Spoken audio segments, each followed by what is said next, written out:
Insiden bendera Indonesia terbalik warnai upacara pembukaan SEA Games 2023 di Stadion Nasional Morodok Techo, Phnom Penh, Kamboja. Momen tersebut terjadi saat salah satu penyanyi lokal Kamboja tampil diiringi penari yang membawakan bendera 11 negara peserta SEA Games 2023 termasuk Indonesia.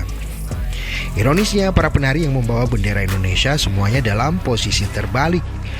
Diketahui pihak Kamboja telah mengeluarkan permohonan maaf secara terbuka kepada rakyat Indonesia atas insiden itu. Menyikapi insiden bendera terbalik, netizen Indonesia menyuarakan protes kepada pemerintah Kamboja.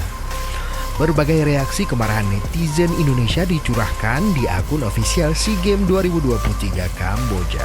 Netizen Indonesia juga meluapkan kekecewaannya kepada pihak panitia penyelenggara, termasuk akun resmi Perdana Menteri Kamboja.